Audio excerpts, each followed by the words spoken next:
Good morning प्यारे बच्चों, आप सभी का स्वागत है एडीएम ऑनलाइन क्लासेज में। आज हम लोग कक्षा 12 के फिजिक्स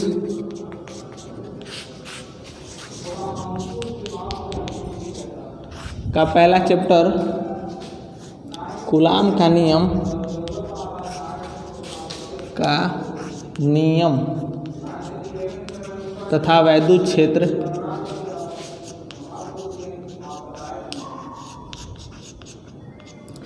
का ये 5वां लेक्चर है। 5वां लेक्चर आज हम लोग चर्चा करेंगे। चौथे लेक्चर में हम लोग चर्चा कर चुके थे कि वैद्युत द्विध्रुव के कारण किसी बिंदु पर वैद्युत क्षेत्र की तीव्रता।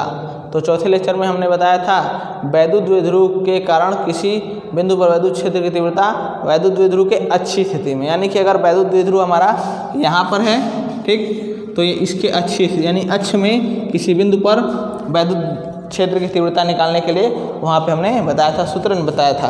अब हम लोग जो पढ़ेंगे यहाँ पे वह क्या है, निरक्षीय स्थिति है। क्या है जी, निरक्षीय, यानी कि ये हमारा एक वैद्युत द्विध्रुव है, ये हमारा एक वैद्युत द्विध्रुव है, ठीक। यहाँ माइनस क्यू आवेश, यहाँ प्लस क्यू आवेश, बीच में इसका मध्य बिंदु O है और हम जानते हैं जहाँ कि इनके बीच की दूरी 2L होती है। तो यहाँ से अगर दूरी लें तो इधर L हो जाएगा, इधर की दूरी भी L हमारी हो जाएगी, ठीक ना। अब ये वैद्युत द्विध्रुव AB है, AB के मध्य बिंदु O से इसके लंब अर्धक रेखा पर O से R मीटर की दूरी पर एक बिंदु P है जिस पर हमें वैद्युत क्षेत्र की तीव्रता की गणना करनी है। हेडिंग आपका यही होगा, वैद्युत द्विध्रुव के कारण, विद्युत द्विध्रुव के कारण, ध्रुव के कारण उसकी निरक्षीय स्थिति में, निरक्षीय स्थिति में किसी बिंदु पर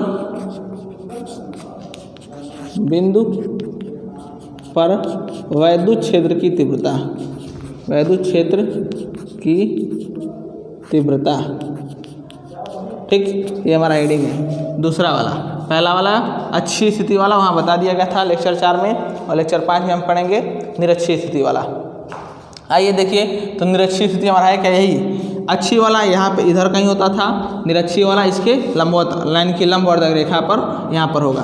अब यहाँ के लिए वैद्युत क्षेत्र की तीव्रता की गणना करनी है। तो देखिए, यह O से R दूरी है, तो वही काम वही करेंगे। पहले प्लस क्यू के कारण यहाँ पे वैद्युत विभव निकालेंगे, सॉरी प्लस क्यू के कारण वैद्युत क्षेत्र की तीव्रता निकालेंगे, माइनस क्यू के कारण वैद्युत क्षेत्र की तीव्रता निकालेंगे, और दोनों का जब सम कर देंगे हमारा क्या मिल जाएगा, वैद्युत क्षेत्र की तीव्रता मिल जाएगी। P पर वैद्युत क्षेत्र की तीव्रता मिल जाएगी। लेकिन सम करते समय हम लोग एक बात का ध्यान रखेंगे, चूँकि वैद्युत क्षेत्र हमारा क्या है, एक सदिश राशि है, इसीलिए जब हम यहाँ सम करेंगे तो देखिए यहाँ से अगर हम इस B से यानी प्लस क्यू आवेश से P की दूरी लें, प्लस क्यू आवेश से P की दूरी लेते हैं, तो प्लस क्यू आवेश से P की दूरी यहाँ, और इसी प्रकार से माइनस क्यू से आवेश के P की दूरी क्या हो जाएगी, AP, और यह BP हो जाएगी, ठीक है ना। अब इसी का मान हमें निकालना है, इसी का मान निकालना है। एक बार प्लस क्यू के कारण यहाँ वैद्युत क्षेत्र की तीव्रता, एक बार माइनस क्यू के कारण वैद्युत क्षेत्र की तीव्रता। चलिए आइए देखते हैं कि यहाँ पर ध्यान दीजिएगा, प्लस क्यू है ना जी, इसके कारण वैद्युत क्षेत्र की तीव्रता E1, क्या है, E1 है। तो यह जब यहाँ से थीटा एंगल पर झुका हुआ है ऐसे, तो यहाँ से ऐसे हम लेके जाएंगे, ध्यान दीजिएगा, इस प्रकार तिरछा आ जाएगा, ठीक। अब प्लस का हमने बताया था वैद्युत क्षेत्र की दिशा बाहर की तरफ होती है, यह बाहर की तरफ E1, बाहर की तरफ किधर गया, E1, ठीक है ना। यह माइनस वाला है तो यह भी ऐसे तिरछा जाएगा आगे की तरफ, लेकिन यह माइनस वाले की दिशा किधर आती है, नीचे की तरफ आती है, यानी अंदर की तरफ आती है। तो यहाँ मिलेगा हमको यह इधर E2, क्या मिलेगा, E2, ठीक, E1 और E2। और यहाँ से अगर हम इसका लंब खींचें तो यहाँ से यह किस कोण पर है, थीटा कोण पर है। किस कोण पर है, थीटा कोण पर। हम लोग जानते हैं, ध्यान दीजिएगा, कि जब भी कोई भी सदिश हो इस रूप में हो जाए, यही मान लेते हैं बिंदु P है, ठीक ना, और यहाँ से यह E1 आ रहा है और नीचे की तरफ क्या है, E2 है। तो जब दो सदिश किसी पे क्या होते हैं, यहाँ ध्यान दीजिएगा, दो रेखाओं के बीच में किसी एंगल पर झुके होते हैं तो वहाँ पे इन सदिश के दो घटक होते हैं, एक को बोला जाता है क्षैतिज घटक, एक को बोला जाता है ऊर्ध्वाधर घटक, ठीक ना। तो यह क्षैतिज घटक ये वाला होता है, यह वाला ई कॉस थीटा, और ऊर्ध्वाधर घटक ई साइन थीटा होता है। ठीक उसी प्रकार से यहाँ भी देखिए, तो E1 का क्षैतिज घटक इधर होगा E1 cos theta, E1 cos theta. यहाँ पे थीटा क्या है, ये वाला एंगल हमारा है, ठीक है ना, ये वाला एंगल, यही वाला देखिए, यहाँ से अगर हम बना दे तो ठीक, यह हो गया, ये हो गया, ठीक ना। और ऊर्ध्वाधर घटक ये जो सीधी रेखा है, यह वाली क्या है जी, E2 साइन थीटा, E2 नहीं E1 साइन थीटा। इस वैद्युत क्षेत्र की तीव्रता E1 का ये क्षैतिज घटक, ये ऊर्ध्वाधर घटक। ठीक उसी प्रकार से E2 का भी क्षैतिज घटक होगा, किधर होगा, इधर ही होगा, किधर होगा, इधर ही। तो यहाँ भी हो जाएगा E2 कॉस थीटा, और एक होगा नीचे की तरफ, यह क्या होगा, E2 साइन थीटा। तो क्या मिला हमको यहाँ से, E1 का क्षैतिज घटक E1 साइन थीटा, E1 का ऊर्ध्वाधर घटक E1 कॉस थीटा, E2 का क्षैतिज घटक E2 कॉस थीटा, E2 का ऊर्ध्वाधर घटक E2 साइन थीटा। तो यहाँ पे देखिए, एक ये ऊपर की तरफ, एक ये नीचे की तरफ, मिल रहा है ना जी।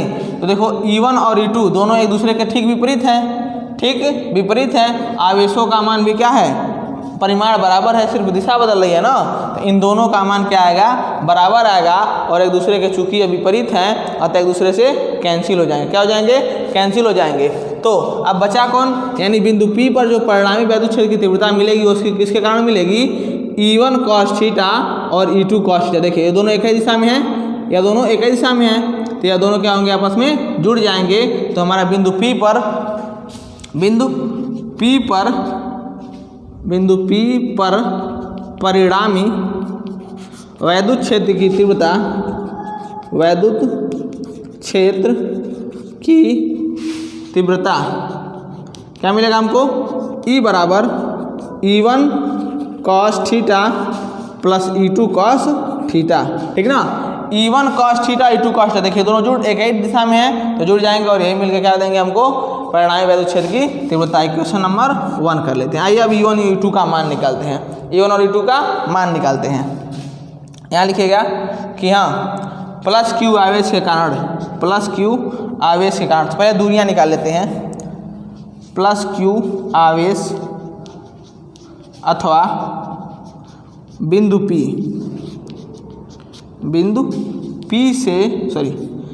B से P की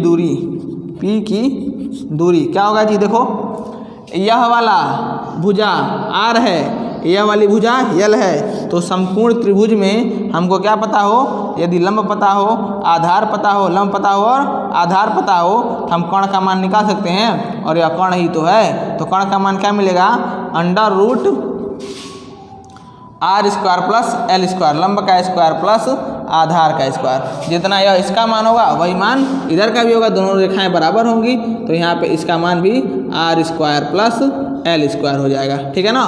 तो यहाँ पे Q अथवा यहीं पे लिख दीजिए Q प्लस Q तथा माइनस Q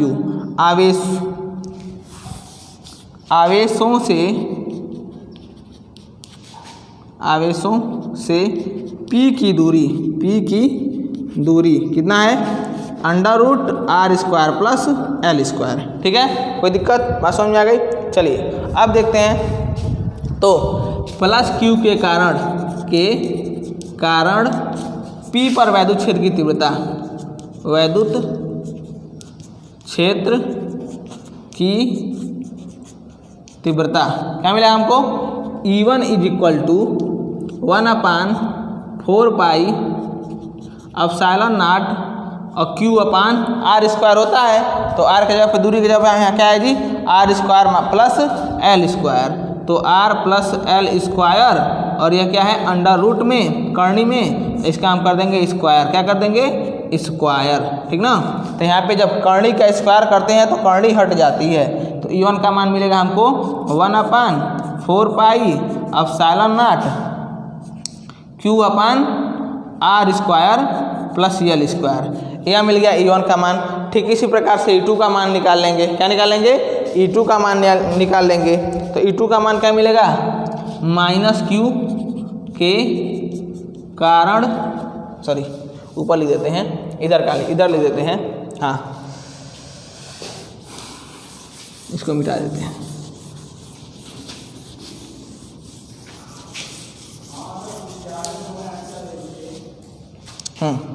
अब -Q का, तो -Q के कारण बिंदु P पर वैद्युत क्षेत्र की तीव्रता E2 बराबर क्या हो जाएगा? 1/4πε0 Q1 sorry Q upon R square, तार के जवाब वही दूरी R square plus L square और इसको कर देंगे अंडर रूट का होल स्क्वायर। फिर यहाँ से भी वही मिलेगा। E2 = 1/4πε0 Q अपान ये रूट क्या हो जाएगा? हट जाएगा स्क्वायर होने पर, तो R square plus L square. ठीक है ना। E1 का मान इतना मिल गया, E2 का मान इतना मिला, दोनों मान समान मिले। ठीक है ना। समीकरण 1 में रख दीजिए, समीकरण 1 में रख दीजिए। चलिए ये चित्र को मिटा देते हैं।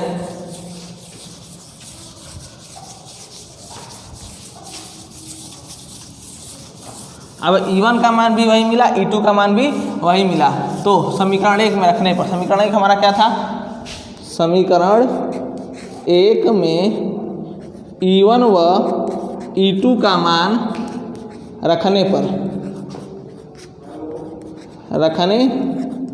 पर क्या हो जाएगा? E बराबर E1 cos थीटा था हमारा समीकरण 1, ठीक ना, cos theta plus E2 cos theta, cos theta को कॉमन कर लीजिए तो E1 प्लस E2 अब बाहर हो जाएगा cos थीटा। cos थीटा का वैल्यू यहाँ पे E1 और E2 का मान रखिए तो 1/4πε0 Q upon R square plus L square. ठीक ना। यहाँ भी क्या हो गया? 1/4πε0 Q upon R square plus L square. ठीक ना। और बाहर क्या हो गया? cos थीटा हो गया। अब E = चलिए तो यहाँ पे 1/4πε0 दोनों देखिए, दोनों सेम है ना, जुड़ जाएंगे। क्या होगा? 1/4πε0 यहीं पे Q और Q तो 2Q अपान R square plus L square upon R square plus L square. ठीक ना। और यहाँ गुणा करा देते हैं cos थीटा का। अब चित्र से cos थीटा का मान निकाल दें। चित्र से cos थीटा बराबर cos थीटा बराबर, देखिए यही हमारे पास चित्र था, ये एंगल थीटा था ना जी। अब यहाँ पे है क्या जी? यह हमारा R है, ठीक है ना, और यह हमारा क्या है? L है, और यह हमारा R square plus L square है। तो cos थीटा क्या होता है? लंब बटे सॉरी cos थीटा बराबर आधार बटे कर्ण, आधार बटे कर्ण। आधार हमारा L है और क्या है? कर्ण क्या हमारा है? Under root R square plus L square. तो cos थीटा बराबर हम लिख सकते हैं आधार बटे कर्ण, यानी L बराबर under root R square plus L square. अब यही मान यहाँ रख दीजिए। तो यहाँ जब मान ये रखे तो क्या मिल गया हमको? E = 1/4πε0 2Q और यहाँ पे R square plus L square. L का मान रख दिए, सॉरी cos थीटा का मान रखे L अपान यह है क्या जी? देखियो अंडर रूट को हम लिख सकते हैं पावर के रूप में R square plus L square के पावर 1/2। करणी में लिखा जाता है, मान लो करणी में x है ना, तो x के पावर 1/2 लिख सकते हैं। ठीक उसी प्रकार से हमने 1/2 रख दिया। ठीक, अब क्या करेंगे? देखो तुमने पढ़ा होगा कि जब बे आधार समान होते हैं तो घात आपस में जुड़ जाते हैं। अब यहाँ पे देखो R square plus L square, यहाँ भी R square plus L square, यहाँ पे कोई घात नहीं है ना, जिसका मतलब यहाँ 1 है। क्या है? 1 है, और यहाँ पे 1/2 है, तो दोनों जुड़ेंगे तो क्या हमको मिलेगा? देखो E = 1/4πε0 यहाँ पे 2QL 2Q और ये L, और नीचे मिल जाएगा R square plus L square के पावर, यह 1 है ना जी। देखो 1 और यह जुड़ रहा है 1/2, तो क्या हो जाएगा 2 करने 2 3/2 हो जाएगा। कितना हो जाएगा 3/2, तो इसके घात कितना हो जाएगा 3/2 हो जाएगा। ठीक, समझ में आ गई बात। यह E = 1/4 pi epsilon not Q 2QL upon R² + L² = 3/2 होता है। अब यहाँ से हम इसको बराबर लिख सकते हैं, देखो 2QL को क्या लिख सकते हैं, वैद्युत द्विध्रुव का आघूर्ण P लिख सकते हैं ना, 2QL को वैद्युत द्विध्रुव का आघूर्ण P लिख सकते हैं। चलिए तो इसको आप देखते हैं आगे, तो यहाँ पे हम लिख सकते हैं 1/4 पाई एप्सिलॉन नॉट 2QL को P लिखते हैं वैद्युत द्विध्रुव का आघूर्ण, और यहाँ पे फिर R² + L² पे पावर 3/2।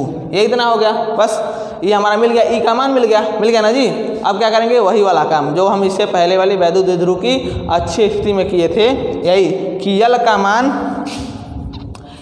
का मान बहुत ही अल्प है, अति अल्प है, यानी बहुत ही सूक्ष्म है। तो R² की तुलना में L² का मान और भी सूक्ष्म होगा, तो इसको नगण्य मान सकते हैं। क्या कर सकते हैं, नगण्य मान सकते हैं। आइए देखिए,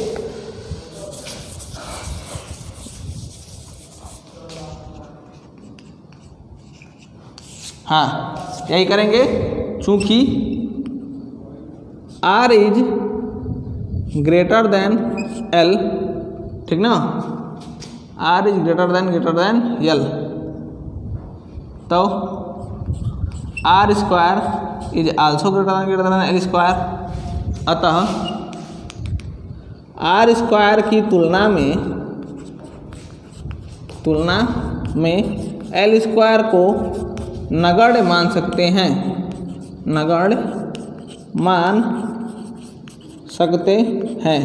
जब नगण्य मान सकते हैं तो क्या हो गया जी, यानी ये L² वाला टर्म खत्म हो गया। तो क्या मिला, 1/4 pi epsilon not E = 1/4 pi epsilon not, यहाँ P और नीचे देखो R² है के होल पावर, या 3/2 आएगा, 3/2 आएगा। अब 2 से 2 कैंसिल हो जाएगा, 2 से 2 कैंसिल हो जाएगा, तो क्या मिलेगा, E = 1/4 pi epsilon not P/R/Q Newton प्रति कूलाम। यही सूत्र हमारा मिलता है किसके लिए, वैद्युत द्विध्रुव की निरक्षीय स्थिति में वैद्युत क्षेत्र की तीव्रता के लिए यह सूत्र मिलता है। ठीक ना, जैसे हमने वैद्युत द्विध्रुव लिया था, ऐसे यहाँ बिंदु P लिया था, अब इसी बिंदु P पर यह वैद्युत क्षेत्र की तीव्रता मिल गई। कितना, E = 1/4 पाई एप्सिलॉन नॉट, और यहाँ P/R/Q N/C, यानी न्यूटन प्रति कूलाम। ठीक, कोई दिक्कत। चलिए इसी के साथ आपका ये चैप्टर खत्म होता है, पहला चैप्टर। अब अगले लेक्चर में हम दूसरे चैप्टर गॉस के प्रमेय से चर्चा करेंगे। धन्यवाद।